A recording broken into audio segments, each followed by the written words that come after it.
Right folks, here we are again on I think what would be best described as a bright and breezy morning.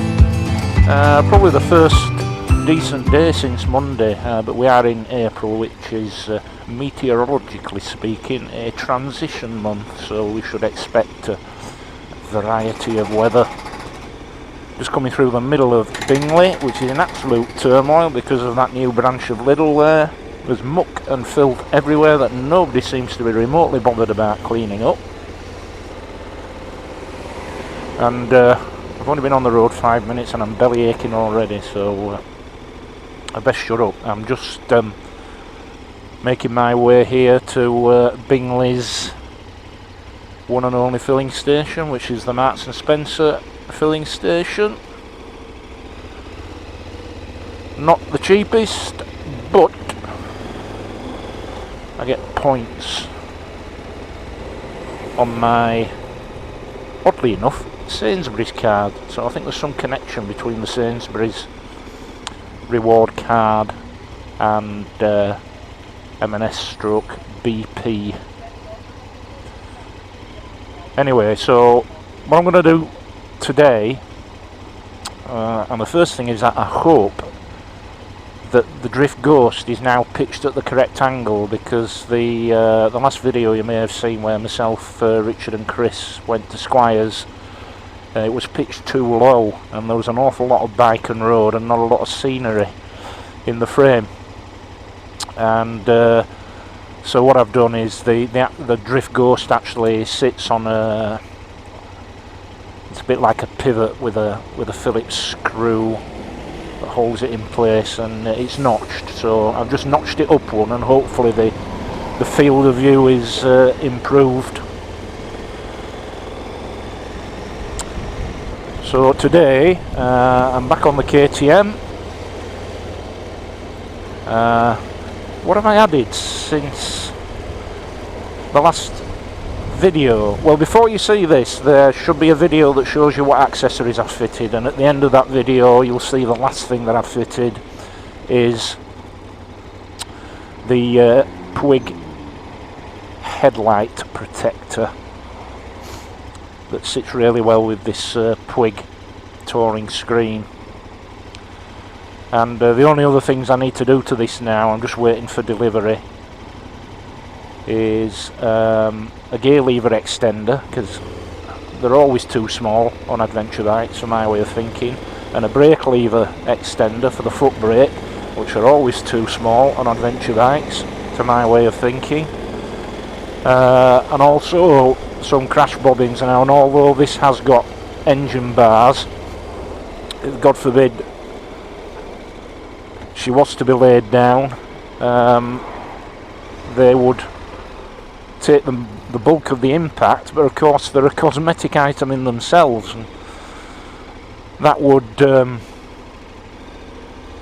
mean, it wouldn't be the end of the world, but to save that from happening, I'm just going to by an ingenious method, using two brackets, fit two crash bobbins to the actual contact points on the heat engine bars. Breakfast stop at the Route 59 Cafe, which is popular but bijou, if you like, biker cafe on the A59 between Skipton and Harrogate. So we're just at a place now called Menston, and I'm gonna, there are a number of ways to get to the A59 from here, but I think I'm going to go through Ilkley and hope that at this time it's the A65, the road through Ilkley is not too bad traffic wise. We'll soon be able to judge the wisdom of that decision. Now it's a little bit breezy today, and on the last video that I did, apart from the new drift ghost being pitched just a smidgen too low, there was a fair bit of wind noise, So I've fitted a big furry wind muffler to this drift microphone. Let's see if that makes some sort of difference.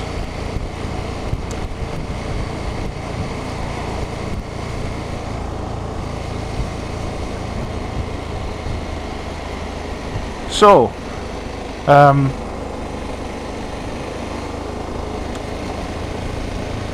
I just thought I'd mention something that I discovered for the first time yesterday on YouTube. Just goes to show what you don't know. So those of you that are familiar with uploading to YouTube will be very, very familiar with what I'm about to say, so just indulge me for a moment, please. But basically I uploaded the run out myself, Richard and Chris did to Squires, and as soon as it had uploaded, which took, I mean, it was a 52-minute video, and it must have taken 4 hours to upload. But I believe there's a bit of compression software called Handbrake that you can acquire to speed that process up. But anyway, as soon as it had uploaded and I published it and put all the tags in, that was in my study upstairs, so where the computer is. So I went back downstairs. I thought I'll just bring YouTube up on the iPad and link it to the flat screen TV. So I did, and started watching it, and I thought the picture quality there is atrocious. There's more pixelation than you could shake a stick at. So I thought, surely this isn't the Ghost, the Drift Ghost X camera.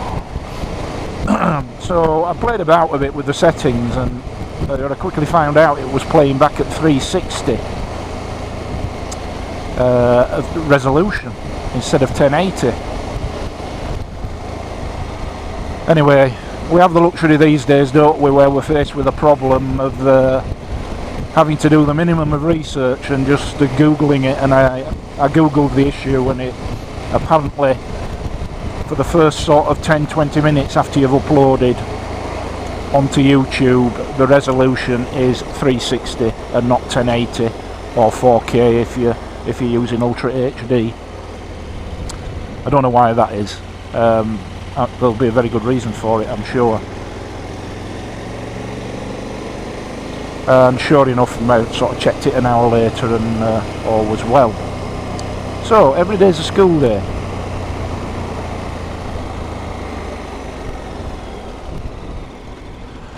So here we are joining the A65 now into Ilkley.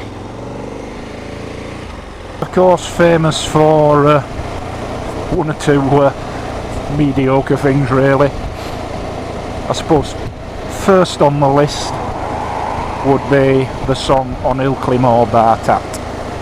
On Ilkley Moor without a hat would be the literal translation from Yorkshire speak, which I find, particularly when played by a brass band as it usually is, a particularly depressing and pointless tune. I mean, who on earth gives a monkey's toss about a bloke, I'm assuming it were a bloke, being on Ilkley Moor without his hat? I mean, for chuff's sake, what a pointless lyric. Anyway, so that's the first thing it's famous for. It's a bit of a shitty song, really. Number 2 on the list that I can think of, there'll be others, this is not an exhaustive list. It's where Alan Titchmarsh comes from. I just thought I'd mention that. I mean, the other thing about Ilkley is, if you want as your house anything bigger than a potting shed, it's a king's ransom. The cost of property around here is phenomenal. Don't get me wrong, it's a nice town.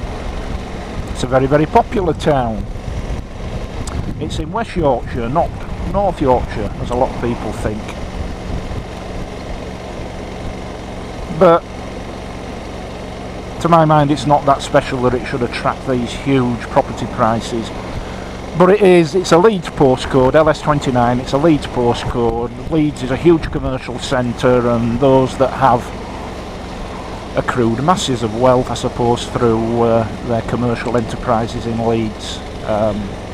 This is one of the places, logically I suppose, that you'd want to come and live, you know, just with the River Wharf here and generally very nice and picturesque surroundings.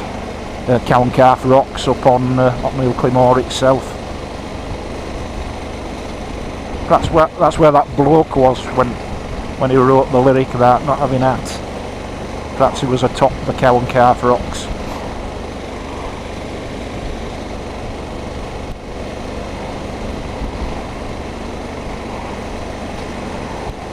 There we go, welcome to Ilkley. And as the A65 goes, this isn't too bad at all actually.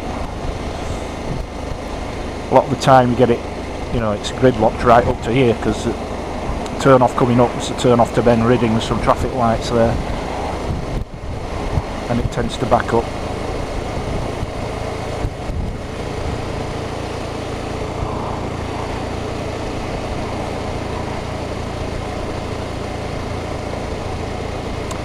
So we've got, it's 10 degrees, so it's warmed up 2 degrees since I set off.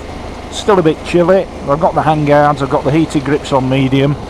I've got grip puppies on here just for added comfort, so the heat isn't quite what it otherwise would be. Obviously it's got to work its way through the grip puppies and then through these gloves, which are quite good quality.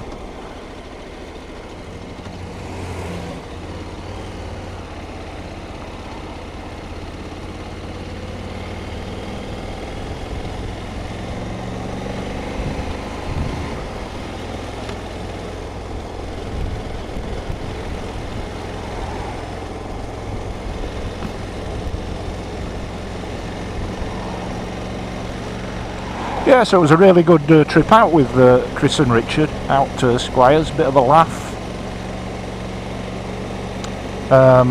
Just a shame.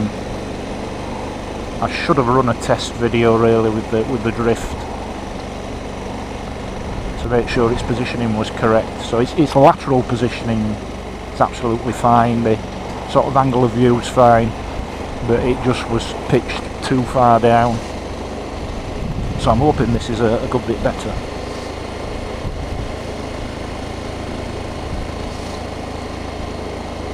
So as I said, I've uploaded a video which I'll try and work out how to put a link to that on the accessories that I've put on this bike and where they've come from and what sort of experiences were around sourcing them and fitting them. Also a similar one on my XJR 1300.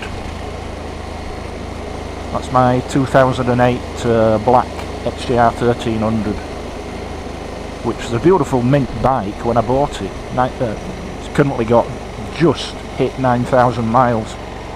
What a sweet engine. But I'm going to take her for a service to the mechanic that I always use, which is Steve Dale at Steeton. So a shout out for Steve Dale Motorcycles at Steeton, just outside between Keighley and Skipton in West Yorkshire, right opposite the train station on the Skipton bound side of the line.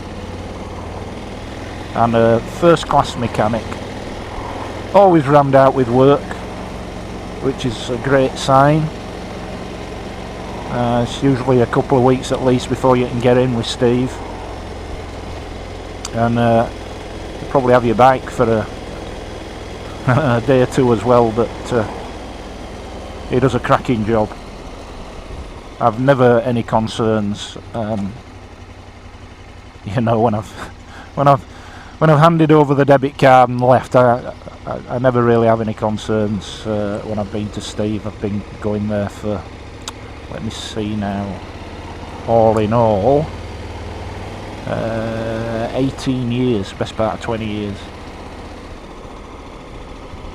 But you know what they say, if you find a good indie mechanic, stick to him or her like glue. So the XJR is going to go in with Steve for a service, new plugs, oil change. I mean, I know these are all things you can do yourself, but that's, at this time of year, that's time spent sort of attending to motorcycle housekeeping in your garage when you could be out riding. So I'll drop it with Steve and then I'll know that it's in safe hands.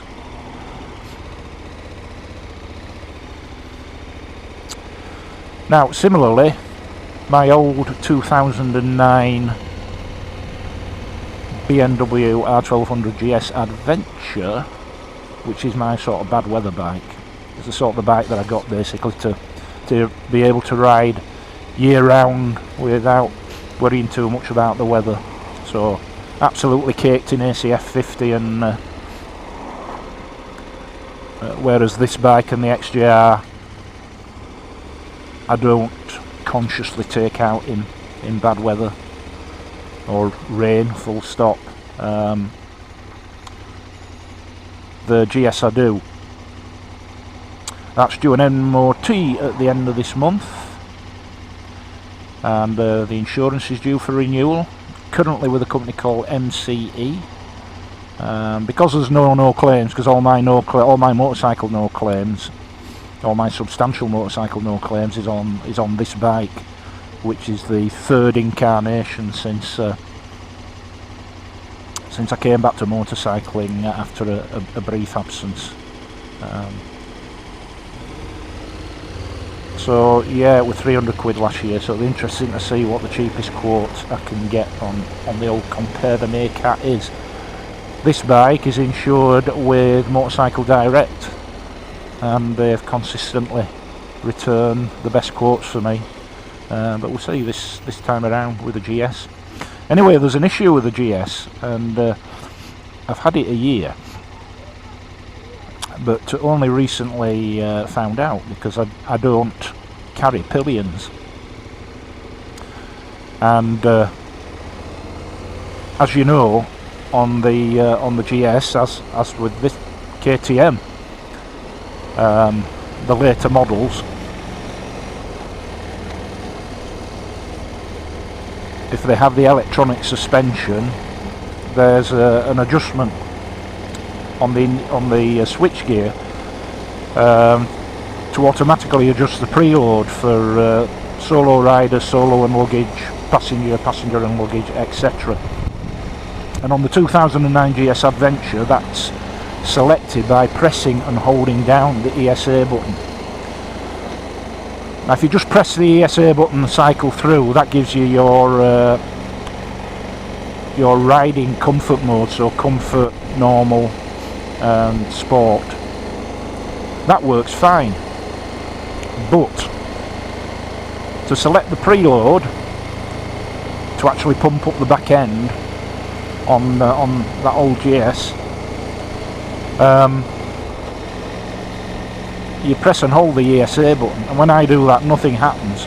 The little helmet icon should start flashing, and then you should be able to cycle through the preload settings. So I can't do that, and it was only idle curiosity where I was sort of going through the instrumentation that I found out, because I don't ordinarily carry a pillion. So one part of me says, well, it's not an issue for me if I'm not carrying a pillion, and yet the other part of me says it's actually a part of the bike, which, I mean, the bike's in fantastic condition. I spent a fortune on it, best part of £2 I spent on it not longer after I got it. It was in with Steve for a month because the rear wheel bearing went, and then the pads needed doing, and she needed 2 new tyres and a new rear disc, and. So you know what it's like. So part of me is saying, you know, it's a function I'm unlikely to need, but it's actually something that's not working as it should on the bike, which annoys me. So when it goes in for MOT later this month, I'm just going to ask Steve to have a look at it. Now, best case scenario for this, I would think, would be it's the switch. So it's a PCB switch, printed circuit board switch, and they all after time have the issues, and that GS has got 26,000 miles on the clock.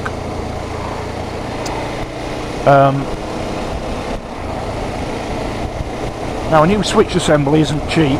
I don't know if you can disassemble them and clean circuit boards and whatever. I'll see what Steve says. The other thought that I have is, could it actually be the motor on the suspension? So obviously there's a motor that actually jacks up the suspension on the models with the ESA, with the electronic suspension adjustment. And if that's gone, short of getting one off a scrapper or a second-hand one, that sounds like an expensive proposition, and I'd have to think long and hard about whether or not to make that investment.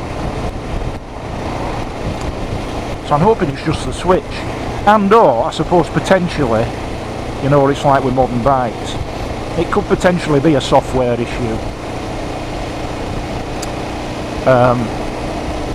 And I'm just hoping that Steve has got the necessary software,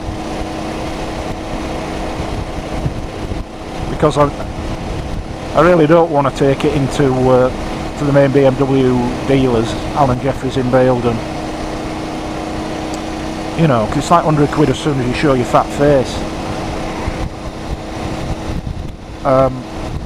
I'm just wondering if it is some esoteric software issue that it will require the proper BMW analytics to track down the problem.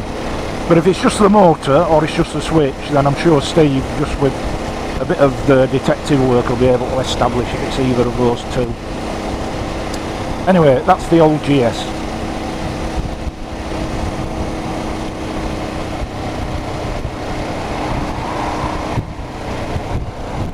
So I've been looking at a few of the new 2019 bikes, and just sort of thinking about the future and how riding big-headed motorcycles like this can become more of an issue as you get older. I'm only 56, but even so, I feel the old muscles and bones complaining from time to time. I'm sort of looking at what's a viable proposition and looking at something that's still 1000cc plus, which it would have to be for me, that hasn't got the overall mass, if you see what I mean, but still is a practical tourer. And I do like the Kawasaki H2 SXSE in that fantastic Kawasaki green, which people seem to either love or love. I love it. But that's you know, an £18,000 bike, new at the moment. The other one I really like the look of is the Honda CB1000R, which they describe as a neo-calf racer. But to me it looks like more of a straight up retro naked, a bit like the XJR, only obviously with all the modern fixtures and fittings get back. And I love the, if I was going to get one of those, it would have to be the candy red one.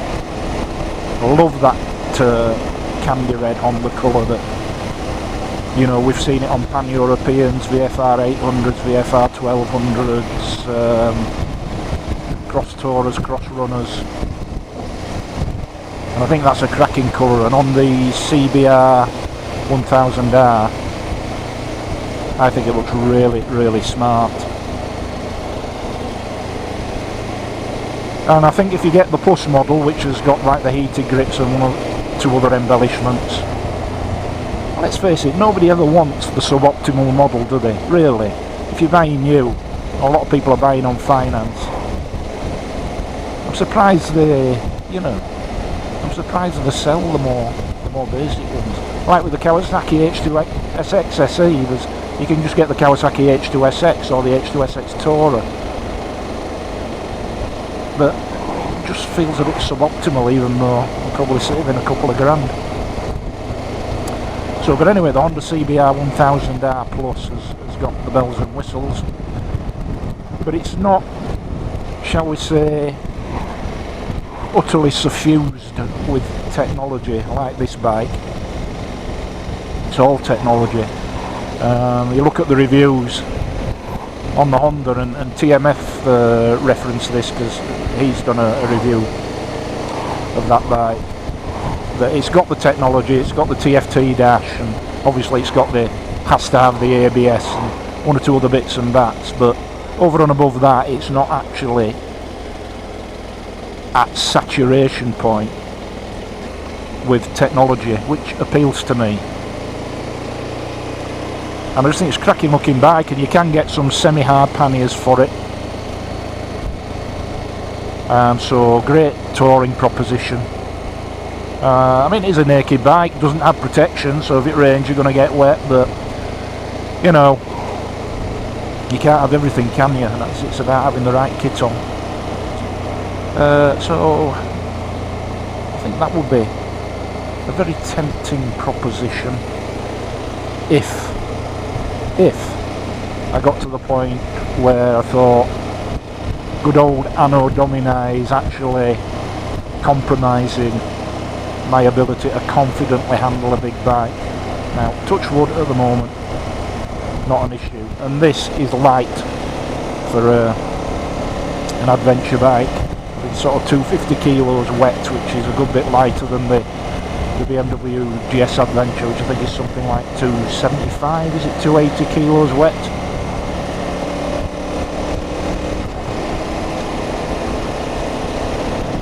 But I think that's a cracking looking bike. And there are others in its class that are more powerful, but it's I think it's 145 brake horsepower. I mean, crikey, on a bike that size, that's plenty.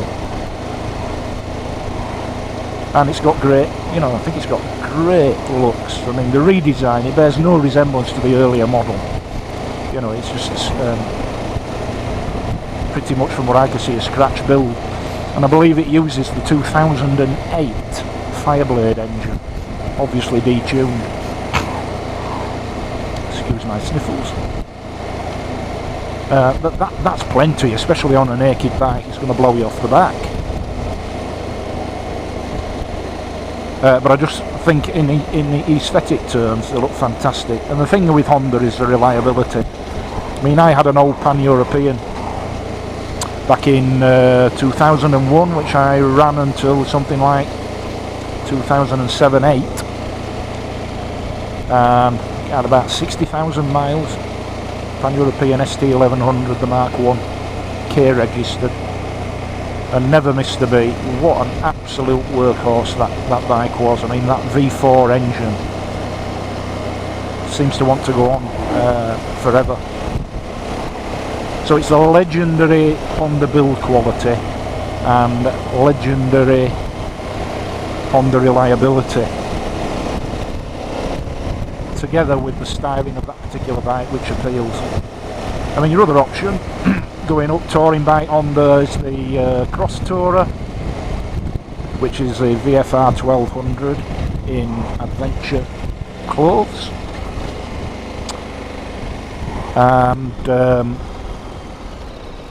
VFR 1200, which there are mixed reviews about. I know the early ones had tiny tanks, later ones had slightly bigger tanks with more range. Do like the look of those, a bit quirky.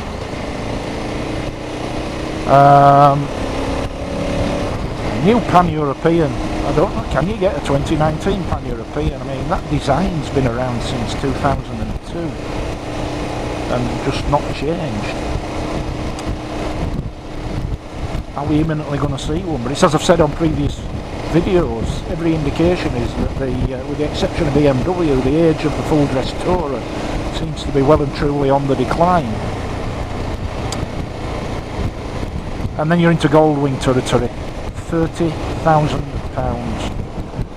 I tell you what, even if I had 30 grand, it wouldn't be going on a motorcycle. I know it's a fantastic bike, and I know it's more streamlined than the previous GL 1800. But what, 30 grand? I mean, my first house that I bought was 30 grand, and that's real estate. And a nice house in a nice area. Well, it's where I live now. But back in 1987 it was 32.5 grand. They're more like 250 now, but back then £32,500, and so the same price for a motorcycle, which within 12 months is going to be worth about 20. Very hard to get your head around, and not for me. I'm just way too big, you know. If you're talking about downsizing, you certainly don't want to be talking about a Honda Goldwing, however well it handles and manoeuvres. So shortly, on the right hand side, will be the Route 59 cafe. So we'll just grab a bit of breakfast there, and then I think what I'm going to do is carry on this road, turn off towards Pateley Bridge, and turn left in Pateley Bridge along the banks of Gouthwaite Reservoir, and then perhaps up to Scarhouse and Angron reservoirs, and they're two reservoirs in the middle of the River Nid, effectively, that are fed by the River Nid. And the Scarhouse reservoir is an incredible piece of engineering. And here's the speed van, look, being quite obvious.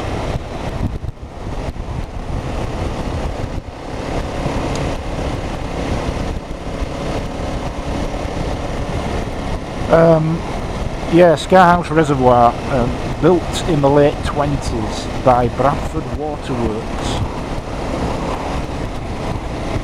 and it's a very, very impressive piece of engineering. That retaining wall where the slipway is and the expansion reservoirs, which are sort of arranged in a concentric pattern near the bottom of the slipway, I find those, you know, that achieved with 1920s technology is an absolute tribute to the engineers of the time. So I think I might go have a look at that. And there's also Howstein Gorge, which is, there are a lot of activities at Howstein Gorge, abseiling and what have you. It's sort of a, is it a 30 metre or, yeah, I think it's 30 metre deep gorge with a small river at sorts at the bottom. But there's a cafe there, and there's a glass viewing platform in the floor of the cafe, so I wouldn't mind having a look at that. But anyway, as you can see coming up here, the Route 59 cafe.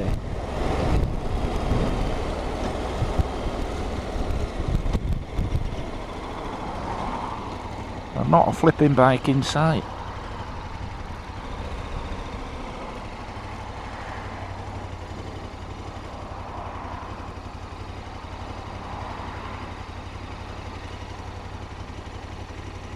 Well, he's going to retire, but he'll buy something little. Or does he keep the house?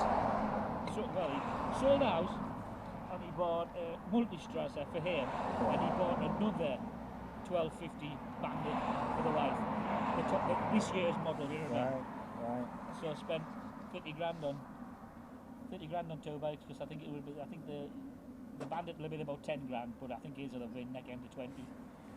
I'm looking at the big, because my sort of history is full dress tourers, like Pan-Europeans, Okay, BMW K series, and I was looking the other day, Huddersfield dealers got Kawasaki GTR 1400 brand spanking new for 11 grand. Right. But when you read the spec, it is brand new, it's got 0 miles on it.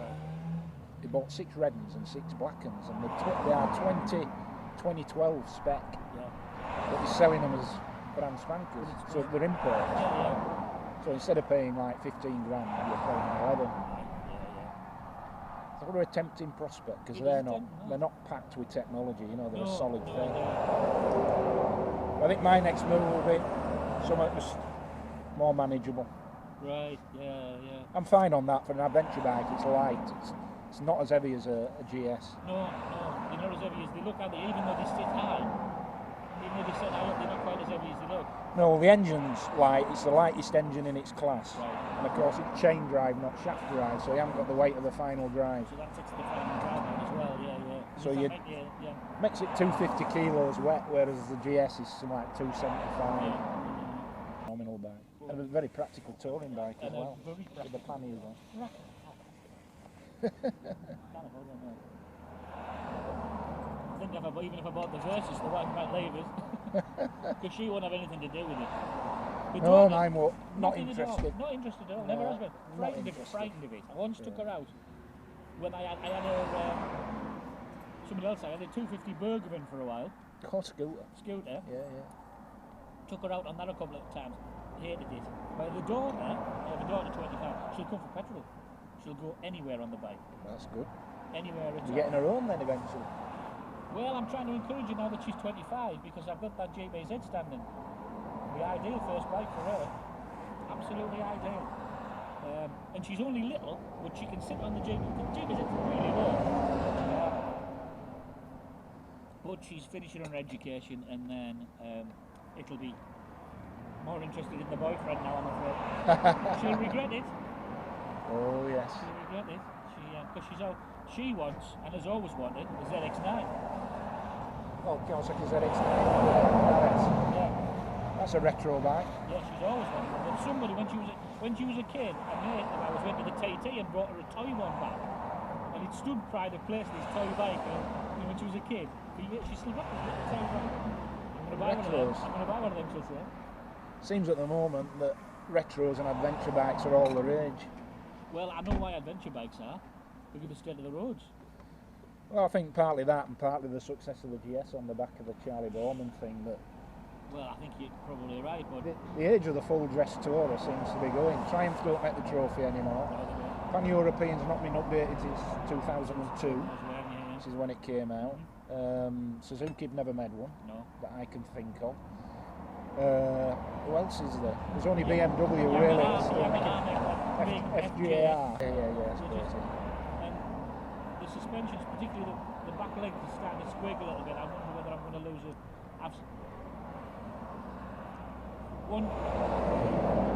Came home from work one day. I was going up the lakes with my mate. Well, I was going up the lakes to a camp, a week, a church camp. And what we used to do was I used to take the bike, and my wife and daughter my sister used to take it in the car.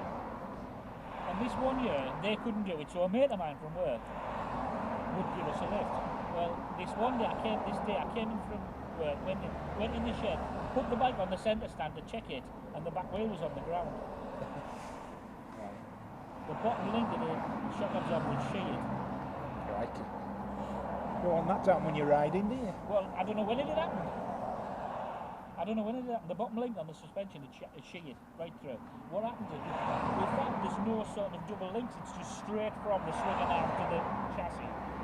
And there's a bearing at the bottom of the swinging arm. The bearing had seized. And so every time the shock absorber had moved, every time it bounced, it was just moving slightly. Crikey. And in the end, it shattered. And then my mate had it for a bit, and he did the same again. So clearly, he'd be prone. So.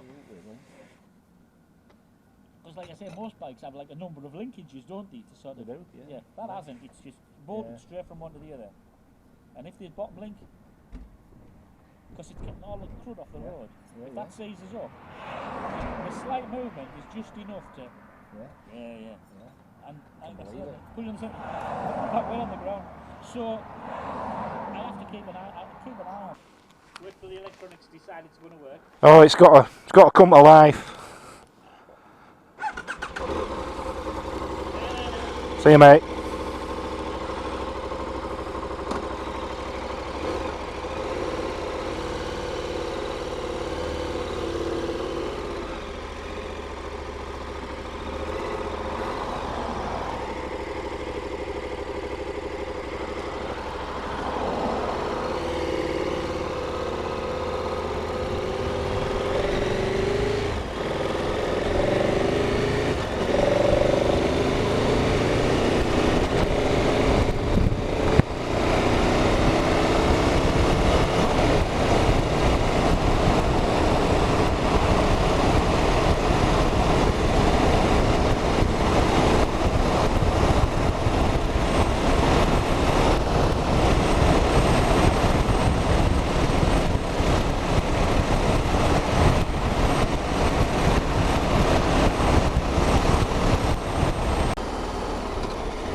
So just a little rest at Squires there, and bought myself a big heavyweight Oxford security chain, and reduced from 60 quid to 35, and got an orange one, got to match the bike. So that's in the panniers now, a really heavy thing. And I was just in the Squires shop there, and they had a couple of the Cena Bluetooth, the cheapest of which single unit was £115, but I don't think that's the one that works with mesh technology. I think that's just a solo Bluetooth set that connects your phone or your sat-nav into the headset inside the helmet. And I just need to have a look online to see if it's any cheaper anywhere else, and if it isn't any cheaper anywhere else, then I'd rather my money went to somewhere like the shop at Squires, run by bikers for bikers, as it says. And even if it's just a little bit more expensive at the Squires shop, I'll still go there. And also some leaflets for the TomTom 550, although the girl there wasn't entirely sure whether they'd got the stock in yet. Now, the cheapest I saw the TomTom Rider 550 for on eBay was £318, and I was going to get it. It must have been a good price, because within 5 minutes of starting to read it, the last one was sold. So the next cheapest, you can get one for 320 quid, and it says it comes from Guernsey. So how does that work? That sounds a bit tax dodgy-ish, but it's on eBay, so it must be legit. And then you're up to sort of, I think the next one up was something like 360, but it had a make an offer option, so I made an offer of 320, thinking, well, you can buy this new one from Guernsey delivered in 2 days for £319.99, so I make an offer of 320, which was flatly turned down. You see, nothing ventured though.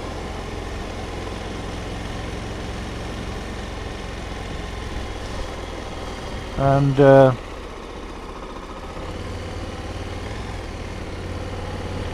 price at J&S in Leeds is the price which I would imagine will be the price at Squire's shop, which is a penny short of 400 quid. So, you know, for essentially the same item, you're paying anywhere between 320 and 400 pounds, so that's an £80 difference. I mean, you can buy a lot with 80 quid. So it might be the Guernsey option, unless the Squires stock is coming in at, you know, the sort of 350 mark, in which case that's probably the option I'd go for. And the reason really I'll probably go for that is the functionality on the I'm going to have to stop using that word, functionality. The features on the Rider 550 in terms of customising your route, I think it'll be very useful now the riding season's sort of getting underway, and I'm hoping to do a bit more touring this year and go to some different places. My favourite haunt by far is Whitby, and all those little northeast coast resorts, Brunswick Bay, Staithes, Robin Hood's Bay, Filey, Scarborough, Bridlington, Flamborough. Beats the west coast hands down from my point of view, and usually has the better weather. Of course, as we all know, on the west coast the weather comes in off the Atlantic, off the Irish Sea there. I'm just thinking the TomTom Rider 550 would be the way to go. Just seems a lot of money to discover a different biking route. But I mean, your other alternative really is just getting out a good old-fashioned map, planning a route, and off you go. Which is great until you're up and running and you're not entirely sure where you are or where you want to be, and it's not the easiest thing in the world to stop and get a full-size map out, blowing around in the wind. So the TomTom might be the way to go. I mean, like I say, I've got on my smartphone, I've got the KTM My Ride app with the navigation, but it's turn-by-turn navigation on the screen here. Or you could get the RAM type mount for here and pop your actual phone on, but unlike the TomTom app, when you go into landscape mode with your phone, it doesn't flip around. It can only be used in portrait mode on the KTM sat-nav app, whereas the TomTom one does switch round into landscape. So I think, as London Street Rider said, KTM have missed quite a trick, and I hope they do a lot of remedial work on their sat-nav stroke GPS app. Then certainly become a viable proposition. But this bike has got the TomTom lead, and it's got the GPS mount there, so it'd be very straightforward actually to attach the GPS, the TomTom Rider 550 to that mount, and apparently that model of TomTom does lots of magical things, such as read out text messages to you, and obviously connects with your phone, plays music from your phone, FM radio, that sort of thing, providing of course you've got the Bluetooth headset. But I noticed most of them are orientated to fit on the right side of the helmet, which is where I have the Ghost. If you put this Ghost camera on this side of the helmet, the controls are underneath rather than on top, so that would be a bit awkward. But the same applies to the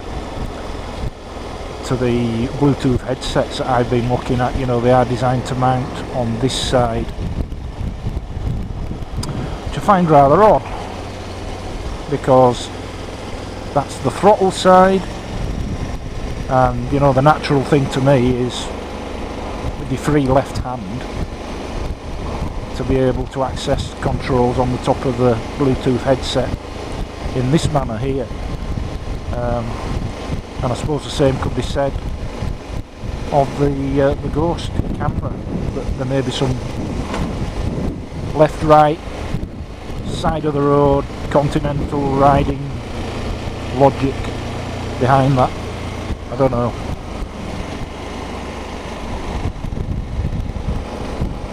It's not a showstopper.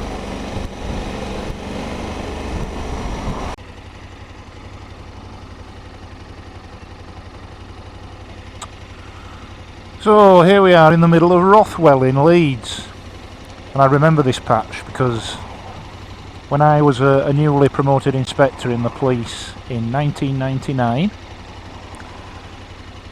all my service had been basically in Bradford and Keighley, and in West Yorkshire Police there has always been a legacy, and certainly was at that time, which was a force divided between East and West, and the sort of Bradford Calderdale and Kirklees divisions were in the west, and the Leeds and Wakefield divisions basically were in the east. And a lot of the specialist departments were either eastern area or western area. And a Leeds detective was a very different breed to a Bradford detective. Back in those days of what you used to call the trench coat detective. And very different ways of working. And of course the eastern side of the force, because it was made up largely of ex-Leeds City Police officers prior to amalgamation in 1974, thought they were the elite. And the western side of the force, dominated by a lot of borough forces, but mainly the Bradford City Force prior to amalgamation, obviously held the eastern side in equally low regard. And so when I got promoted to this area, the Leeds area, from being a sergeant in Bradford to an inspector in Leeds, it was quite an eye-opener. I think I was viewed with a huge amount of suspicion when I first landed here. But I spent a good 14 months here before I managed to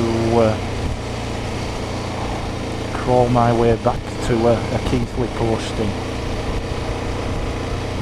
But those were interesting times, I think it's fair to say. And of course I was on nights working Christmas over the millennium when everybody thought the world was going to come to an end. And apart from every other message being a pub fight, suffice to say, it didn't.